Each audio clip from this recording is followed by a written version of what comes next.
Welcome to another edition of Straight Grown Talk. I am your host, Farley. Today, we have a special guest in the building. Her name is Miss Dana Hammond.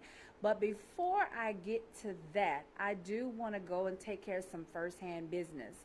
Remember, everyone, that we are still in coronavirus season, so I need everyone to please wear their mask and wash their hands, stay 6 feet back, and make sure that you are stand away from everyone, because we really do want this pandemic to leave, as we need to be more and more cautious of things that are happening around us in everyday society. Have you noticed that a lot of business is going to mandatory mask wearing? But again, this is about safety. I understand people hate wearing the mask. I do too. But as you can see, it's for the health of our own self and others that we put at risk when we're talking or any other things that we're doing while we're out and about. So remember, please, please, please protect yourself, wash your hands, wear your face mask, stand 6 feet back, have some patience, show a little of care.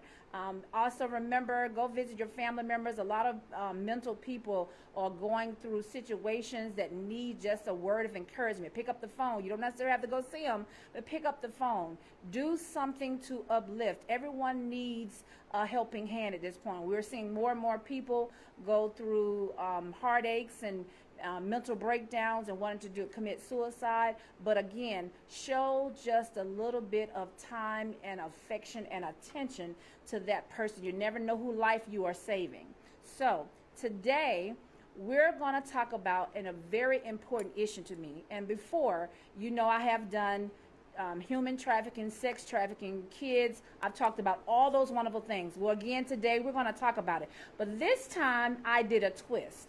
I actually got a victim to come on, and she's going to share her story and how that she went through the process and how she's mentally be able to handle it and overcome it. I am about to introduce you someone that is very, very, very familiar about human trafficking in the U.S. as well as in other countries as well. So sit back, relax, and enjoy as I introduce you to Miss Dana Hammond. Welcome, Ms. Hammond, to the show of Straight Grown Talk. Please Thank let you. our audience introduce yourself and let them know who you are. Thank you so much. My name is Dana Priyanka Hammond, and I am an author of Abandoned But Not Forgotten. I wrote my story because of the fact that of the human trafficking and everything else above the storm that I rose above from. Okay. So tell us a little bit more about you. So I was born and raised in India, but first memories of India was being human trafficked and taken away from my family, not knowing where I was being taken away to. And I just remember being very scared and frightened and just not knowing exactly where my life was going to turn to. But thankfully that I was rescued, and then I arrived to America just to experience abuse. Okay, so let me back up a moment. You said this happened when you were in your home country, correct? Yes. And about what age was this? I was 4 years old. Oh wow. And when they came and got you, what was your sense of thought at that particular time, being that young? I couldn't really have much of a sense of thought because I was just a kid. I just wanted to enjoy my life, enjoy my growing up, and that's not exactly what my experience was. Because of me finding myself in a burlap rice sack, God knows where I was going, in this bad man's hands. Oh wow. So explain to the audience, what was your day-to-day experience when this first happened to you? Like, how did they do it? It was something they just came in and just took you away?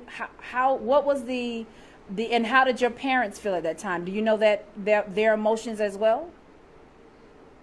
I could imagine their emotions they were pretty freaked out. That's what I could imagine. I'm not quite sure. I won't know what they everything that they experience until I go into finding my birth family. But otherwise, I can tell you what I have experienced and how frightened I was. And basically, just as a child, not knowing what to do, especially because I was constantly sleepy and I couldn't escape. I was too afraid to even move, of not knowing what that man could do to me. So I made sure I sat still. Wow, wow. Okay, so you were abducted and then you stayed where? Do you remember? I was traveling in the burlap sack, so I've been there for at least a day or two in the burlap sack. I until we reached to the train station and got on the train.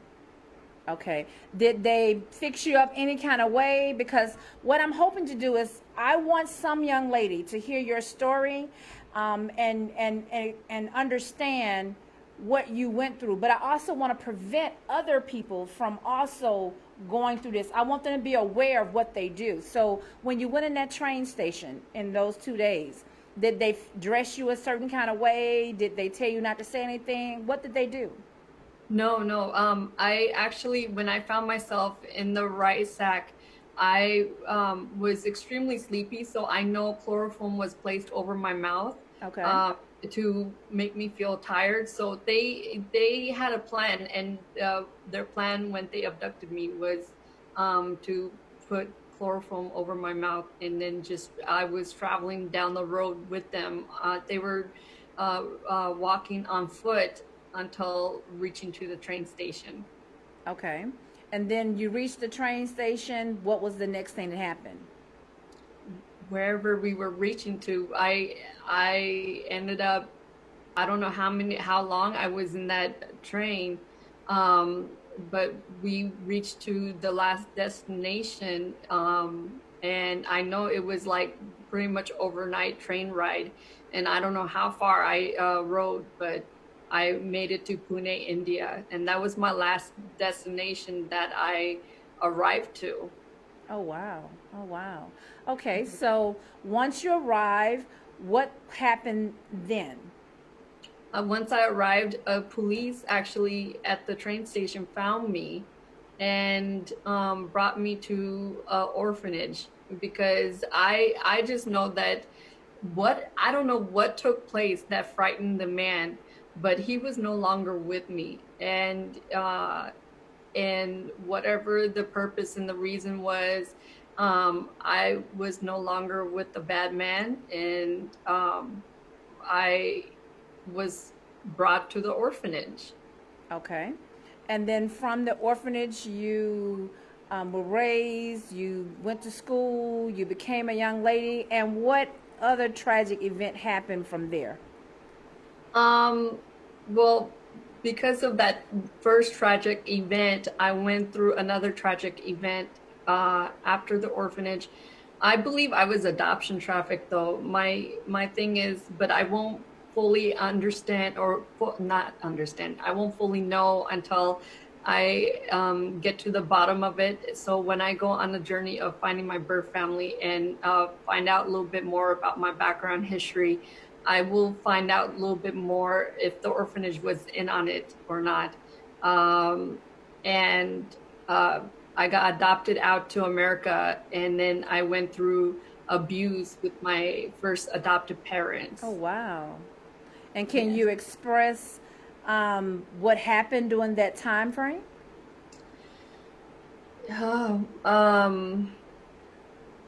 they neglected to feed me, medically take care of my needs, as well as just personal needs, as hygienic needs, and just school or anything else. I pretty much had to take care of myself. Okay, okay. And then what else horribly did they do? Physically, mentally, and verbally and emotionally abused me. Dragged me on the carpet, beat me, would not feed me, and then just I was pretty much locked up in my room. Okay, so you mentioned a little bit earlier. You think you was adopted traffic. Tell us what that means, because that means you went somewhere else too. So tell us what that means for you. Yeah, what that means is that uh, when, and I'm not saying all orphanages are in on it, but majority of them usually are.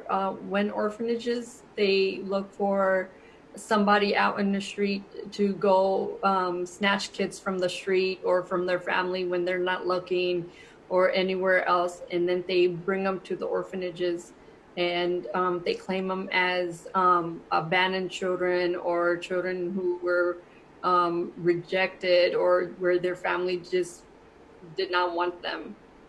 Okay. And then sometimes the children, they their family, they don't know how to speak English, and sometimes they promise them good education for their kids compared to what their family experienced and have not experienced. And then because some families, they don't know how to read and write, they get tricked into being promised that their children will be sent to a good school, and then their children will come back. But because they cannot read and write, they sign their children over to give their child up for adoption without willingly knowing that they just gave their child up and they will never see them again. Now, did that happen to you?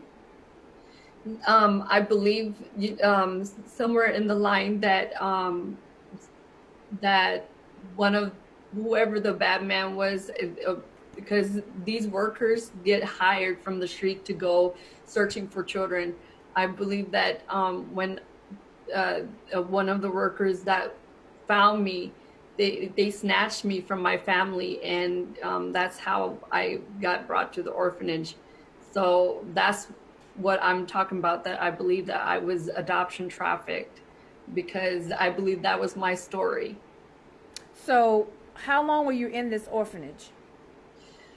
I was in the orphanage from the age of 4 until I was 8 years old. I was in 2 different orphanages. Okay.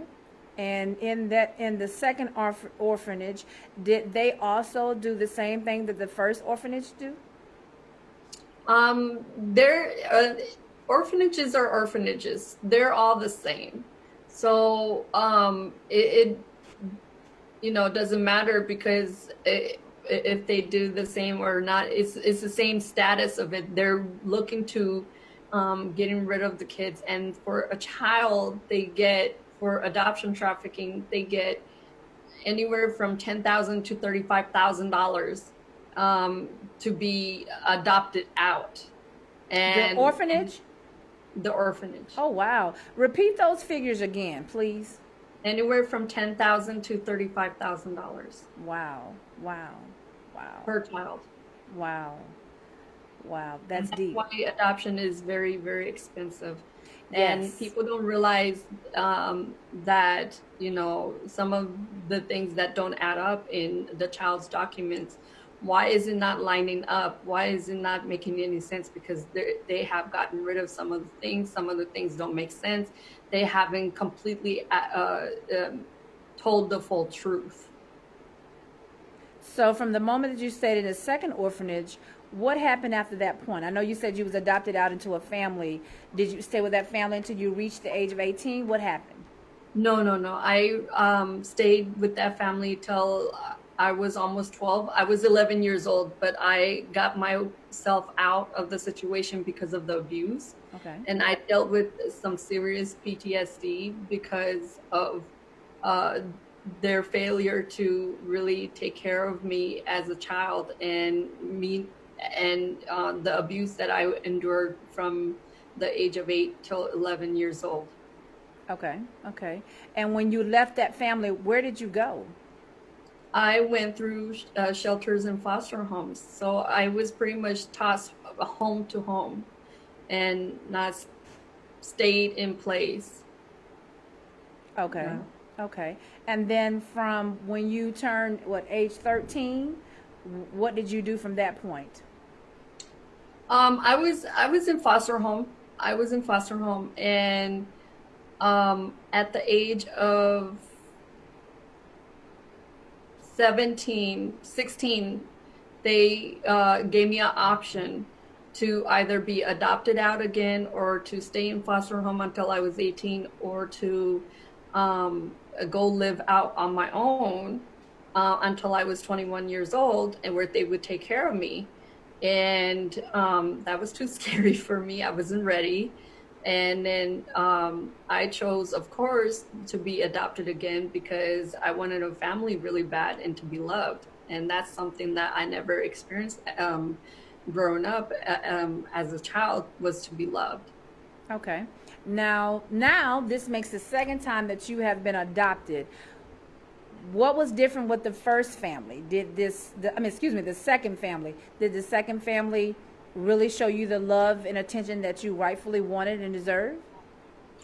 To be quite honest, they weren't ready to deal with the traumatized teenager, and a teenager who was dealing with a lot because just being tossed home from home. Even under the custody of the state, they never really put me through some type of therapy. Therapy that I needed, and the healing, to help me to go through the healing process. I never experienced that, so they weren't ready for what they were getting ready to experience with me. And they thought, and plus on top of that, they themselves were not experienced parents because they didn't have children of their own. They just instantly took a teenager in. Wow, that already had issues and stuff like that. So, were there anything positive that came from the second family that you kind of take in consideration now, considering, and when you came with that second family, I know that were there some type of trust that you built with them, that you kind of told them your history and your journey of what you had been through? They knew the history and the journey that I have been through, but the thing is, the relationship between me and them did not last that long. It was about year and a half, 2 years, how long I was in the relationship with them, and then they completely got rid of me. So it felt like another level of rejection all over again. Wow. And then from that, you became, what, you were 17, 18 at that point? I was 17, 18 years old. And I was 17 years old, pretty much 17, 18. Yeah. Somewhere around there. Okay. And, of course, because of the level that they were dealing with, they of course placed me in a mental institute, and then from there I went to a group home, and that was my home until I graduated from high school, and then I moved out on my own. Well, I commend you for graduating like you were supposed to, and I know that was a lot for you to endure from 4 until 18. That was a lot. So I want to back up before we continue on, because there was some other stuff that happened after that. But I want to back up and address, at this point, what was your mind thinking at 18 years old, looking at from 4 until then, what you had experienced? What were you feeling and thinking at that point? I'm going to die. I did not have a secure life to a point that I felt like I was going to die at an early age. And I really felt like I had no hope for my life, no future, no nothing. I didn't have a goal. I didn't have a dream. I didn't have a purpose. I didn't have anything to live for, or anything to even look forward for, especially with me not knowing anything. The family that I was supposed to have, that were supposed to raise me, They didn't raise me, so I was left clueless. And then growing up in shelters and foster homes, they don't teach you anything, so leaving you clueless there. Um, yeah, it was a very unstable life, a roller coaster ride. Um, and then I think the majority of the things that I got, even the little bit of survival that I did receive, was from the group home, which is, well, how to write a resume, how, how to grocery shop. Simple as that, that a teenager would need. How to. So basic life skills. Yeah, basic life skills. That's the most I've ever gotten from a group home, and I didn't even get that from um, my Your first adoptive parents. adopted parents, second adopted parents, and not even the foster home. They could care less. It was all about the money. Oh, wow, wow.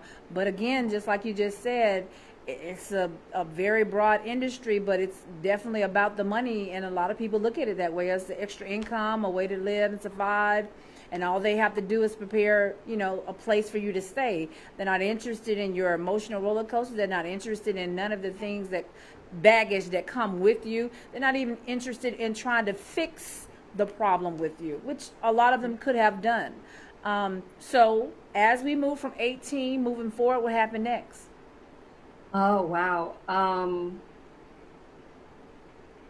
Wow. I graduated from high school, and I will tell you, I went through a lot of roller coaster ride. I actually moved out of the group home, and thought I was ready just from learning the little life skills that I learned from the group home.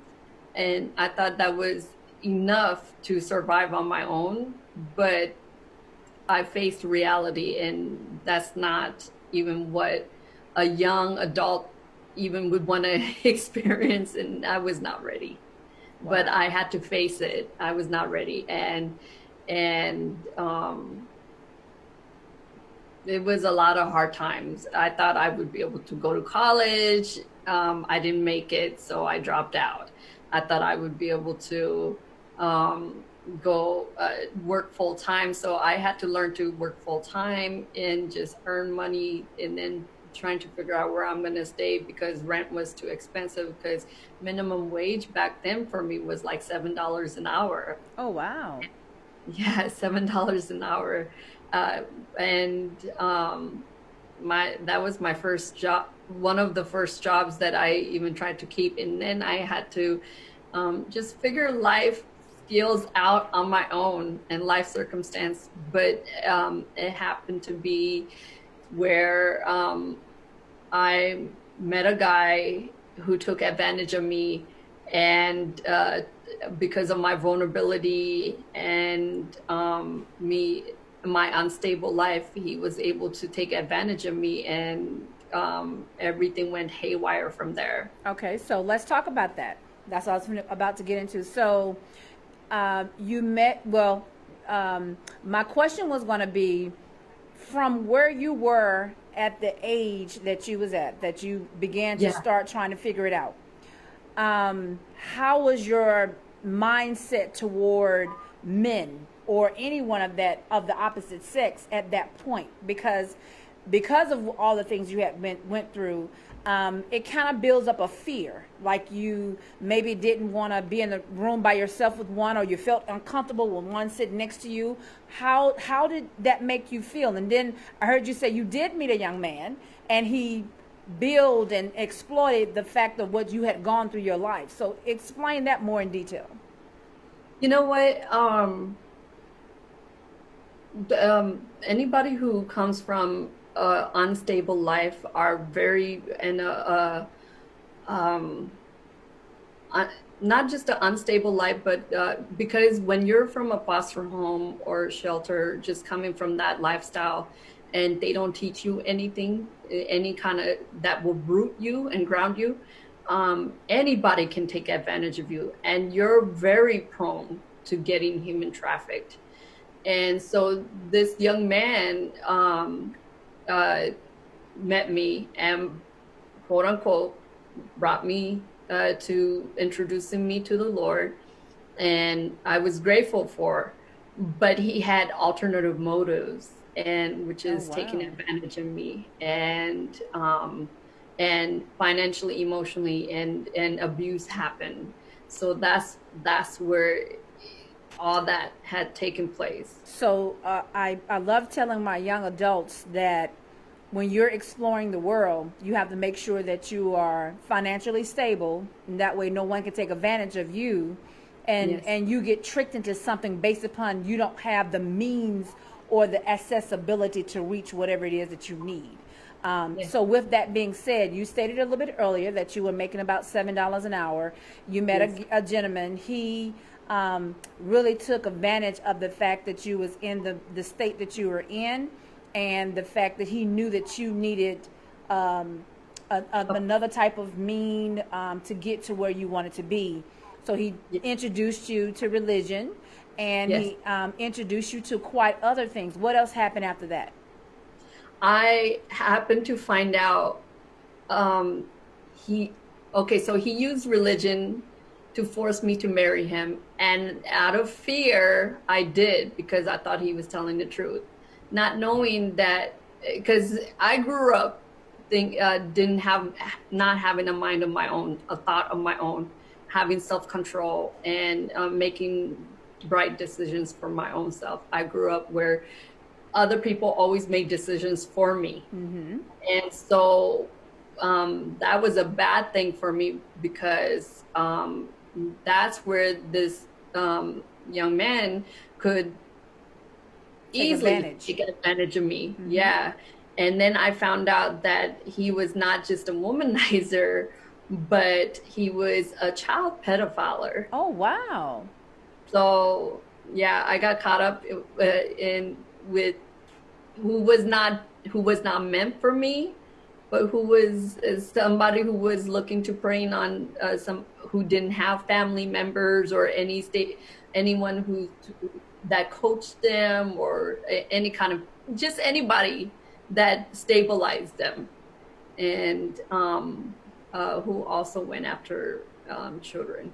Okay, so your life with him was what? You've told the things the way it ended up with him. So in the beginning, he what financed you? He romanced you. What did he do? What did he do? In the end, what he did take advantage of me on is because I needed a place to stay. He offered a place to stay, but in the end, he ended up controlling me financially, emotionally, and everything else. So every dime I earned, he took it from me. Every thing that I've gained, he took it from me. And oftentimes there was where he forged his name in my checks and Wow. did fraudulent work. But I ended up getting in trouble for it because he was in full control of my life, and that's. But once I came to the knowledge of understanding who Dana was and recognizing and started walking in my self-discovery road and discovering my identity, that's when I realized I had to get out. Okay. And it took 5 years before I finally got out. So your life with him, how when you found out that these other things that he was doing on the side, how did you approach? Did you approach him about it? How did you approach him, and what did you do to try to prevent someone else from being a victim at that point? I actually, out of fear, I was still dealing with fear. I actually up and left. I found the courage to up and leave, and I found somebody who was willing to help me to leave. And so the way the cops were told that they were told I was missing, like as if I was dead, and that Oh, was wow. power and control, and to bring me back. Oh, wow. So Yeah. he did seek to find where you were. because Yes. again, you was a threat for him to he was doing an operation, correct? Yes. He had alternative motives. Yes. Okay, okay. And did you try to help any of the other kids that he were trying to take and do other things with? I think I was so blindsided to that he was doing something to other kids right underneath my nose. I didn't even realize it because one of the kids ended up becoming suicidal, and it was his young baby cousin, Oh, and wow. and one became mentally I can't explain mentally not there Okay. because she was Just checked sexually out. abused by him, Oh, and wow. then the other, and she was only a 3-year-old child, and the oldest sister, she ended up writing a suicidal letter later on, from what I found out, and admitted it was because of him and Oh, how much wow. she hated him and everything, and why her younger sister was the way she was, and she shot herself. Ooh, tragic, Yeah. tragic, tragic. So, Yeah. by that time they did that, were you still in the relationship, or I mean the marriage? I'm sorry. Were you still in the marriage, or you had left the marriage at that point? No, I was gone. I was Okay. long gone. Were you instrumental in trying to get him arrested? Um, I didn't know how. Okay. I didn't. All I know is that by the time that I was on my way of getting a protection order for myself and to leave, I found out that he had another court hearing against him for molesting a child. Okay. And the court system never offered or invited you to come in to testify? No. Oh, wow. Okay. Okay. Okay. So, with all that you went through at this particular point in time, and you have just gotten out of marriage of pretty much reliving what you had went through when you were younger, Yes. what gave you the courage or the fight to want to now reach back and help young adults or young kids to be aware of what's going on? Because unfortunately, this is a $1.8 billion industry. Yes. And a lot of people don't understand that these abductees have helps. They have the doctors, they have the lawyers, they have the police officers, and not saying everybody's corrupt, but these people have help because of the industry of money. And this is not going to stop until we all stand up and speak out about it. Um, how did you feel about that? What made you said, I want to do something about it and stand up and fight?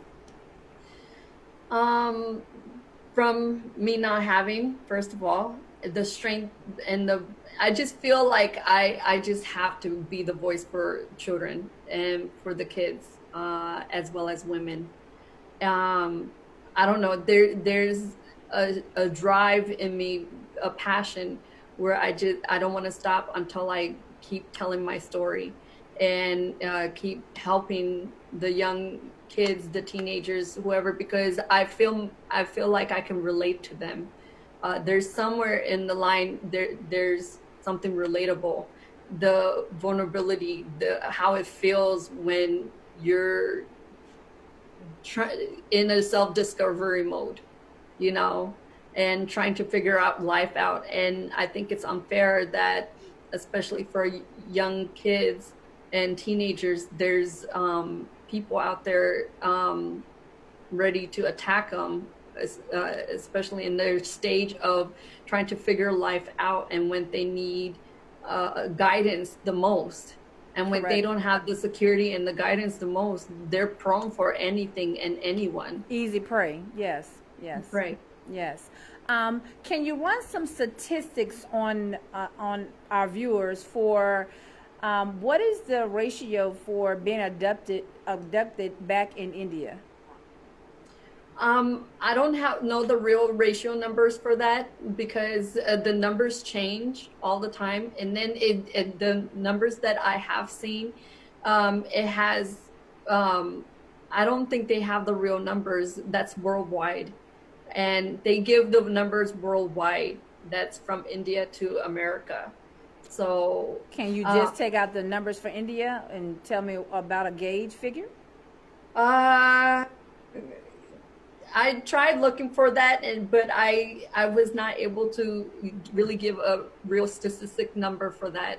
But I do know that, it's a $5 billion industry. This has been happening in India and other countries for so long. Now it's traveled its way up to America, and now America is so vulnerable for it. Yes, yes, yes. I mean, I've heard the horror stories of guys flying in, and it's under on the black market, underground, and a lot of things happen after dark. Yeah. Unfortunately, you know, like I said, they're getting help every day on children and young teenage girls, and to hear your story that started off at 4, and I'm thinking about other kids that are 9, 10, 11, 12 even. And what I want people to understand is it doesn't just happen to women, it also happens to boys as well. Yeah. Even when last year when I talked on this same subject, we knew a couple of kids that were gentlemen that were also going through the same thing that most young ladies go through, and they're being housed and just treat with poor conditions, and been made to have sex with unknown amount of people, or being paid for and go to different places and stuff. And I couldn't believe, even from me taking the time to go on the journey with them to see some of it with my own eyes, the places that I saw that this was happening in, I was shocked. And then to see that it's right in front of us and no one seems to be talking up about it until it's election season. And then we hear everybody talk about how we need to help, how we need to, make sure this stops in the U.S. But are we really doing our work with it? And I commend all the people that are wanting to stop it and make sure we make our kids aware. But we got to also teach them at home too. We also have to teach them. So tell us about, you have an organization and what it does. I want you to go into detail about that. Yeah, yeah. I have a website called humantraffickinginc.com. And what I have done is I've provided educational information to people, the difference between organ trafficking, difference between adoption trafficking, the difference between labor trafficking. So I've provided education and some links, as well as the helping links that people can reach out to, the hotline numbers that people can reach out to if they feel they are a victim, or if they know somebody who is a victim of being human trafficked. There is somebody you can reach out to, even when you feel like you can't reach out to somebody. There's web links, there's phone calls you can make. There's also shelters and that will provide you homes to you for the ones who are in need of shelters, and to have a safe place to go to, and clothing and food and everything else. Okay, okay. Tell them how to reach your site. You can either reach me at humantraffickinginc.com or DanaPriyankaHammond.com. Okay, okay. So now let me go back into your story just a little bit, because I did want to express to our audience where they can go get help. So I'm hoping that if they're watching right now and they really want to talk to you, they can go click onto your website, get the information they need, and then perhaps talk to you. It might happen as soon as this segment is over. But let's talk about, after you got out your divorce, what spectacular happened to you? Wow. It was in my late 20s until I really started becoming very happy. Okay. And I started gaining my own, and really it takes time to gain your own, oftentimes. And I bought my first condo, worked on my credit and everything, and now I'm an author. I finally was able to release some books out of me, and I'm able to walk in my purpose, to really tell my story, and to really inform people about my history. And the reason why I'm telling my story is so people can be aware and gain strength from it as well, and say, if this girl went through this, there's nothing that I can that I can't go through, where I can rise above and also tell my story. Yes, it takes a lot of courage to do that. And I even heard you earlier say that you're on a journey now to find your biological parents. I Yeah. commend you for that as well, because that itself takes a lot of strength. And who knows, when you take that journey, I hope that they are still around so they can unfold your entire history from birth to four, and what happened that day that led up to your life changing events that has happened all throughout your life. So I really commend you for wanting to go back and find that far, because I do know that is a hurtful situation that you went through at such a young age. But we have to be realistic here in the States as well as all over the world, that this happens to young kids each and every day, and all times of the day and night. That's why you see a lot of the QTs now have the little symbol for, if you need help, look for the symbol, you can hide there, stuff like that. So they're more and more, the more we keep talking about it, they are trying to do things about it. But again, we have to be vigilant in letting other people know what's going on, letting our youth know what to look out for. So if you had to tell our youth something, or to tell a little one what they need to pay attention to, give them something that came from you that you remember that you said, I wish I had a done different. First I wanted to mention that human traffickers, they don't look like a human trafficker. Some human traffickers are elites. Some human traffickers are regular people out in the streets, So I really want to mention that you really got to be watchful and pay attention in your surrounding. And so that's what I really want the young people to understand. Don't be on that cell phone. Don't be so zoned out and so busy that where you're not paying attention to your surroundings. That's important.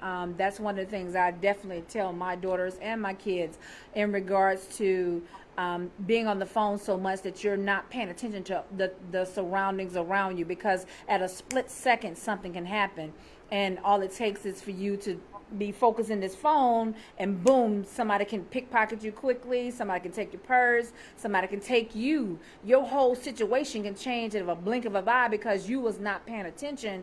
And normally when we pay attention, we can avoid certain things. We have opportunity to walk, run, or stuff like that. But when you're being engaged into something else, and I know we're in the tech world and video games are high right now, we tend to lose what's important, and our safety is number one. Yes. And this thing is really real. So, I mean, it's not something to play around with. I mean, you may feel like you're safe, but you still can't be for sure. You have to still always be watchful. And I would say start carrying a mace spray or whatever, a little taser, to protect yourself. And don't walk out at nighttime, and be careful. And if you're driving, don't park where there's looks No like lighting. suspicious van. Anything else you would like to share? Yeah, just watch what you wear too, because you don't want to lure people in to draw attention to yourself, because the way you dress really matters. And if you're getting the wrong kind of attention, maybe it's possibly because the way you're dressed. Yep. I tell that all the time to young ladies, that because they see the older young ladies that are like 18, 19, 20 years old wearing these cut off shirts and tight blue jeans and ripped jeans and stuff like that, and well, they do it, why can't we? Because you're not that age. You are a young lady. You should be carrying yourself as such. But nowadays it's all about what somebody else is doing instead of trying to find themselves. They are lost in the fact of they're trying to mimic what society says you should be. Well, who says that? Who you're going based upon what someone else is doing. Find your own self. Find what you actually like, and stop trying to be with someone else. So yes, I do understand it 100% fully. Yes, yes, yes, yes.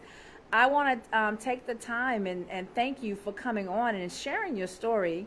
Um, Give us a snippet about your book. I don't want to really talk about it again because, again, I told you that we have a special treat for our audience today that we're going to deal with on August the 2nd. So give us a little bit of snippet about your book. Tell us what it's about. What is the name of the book? The book is called Abandoned But Not Forgotten. One woman's true story of being abducted as a child to scoring the planet for her birth parents. Wow. Powerful, powerful, powerful. I look forward in you going into more details about your book very soon. Tell them where they can find this book that you have published and written and how to get to it. You can go to danapriyankahammond.com or humantraffickinginc.com to purchase this book, or you can purchase it on Barnes & Noble, Amazon, Target, wherever. Okay, okay. Again, I want to thank you for coming on the show. It was a blessing to have you a part of Straight Grown Talk. As everyone knows that this is a community-based show, we're interested in getting the information out to the community. For more information in regards to Miss Dana Hammond, please go on Straight Grown Talk website. She is going to be one of our featured authors for the month of August, and you'll see that posted very soon. So I look forward to seeing her again. And I want to thank everyone for joining Straight Grown Talk. It has been a pleasure. I am your host, Farley. Look forward to seeing you the next time on Straight Grown Talk. Thank you again. Mwah. Bye.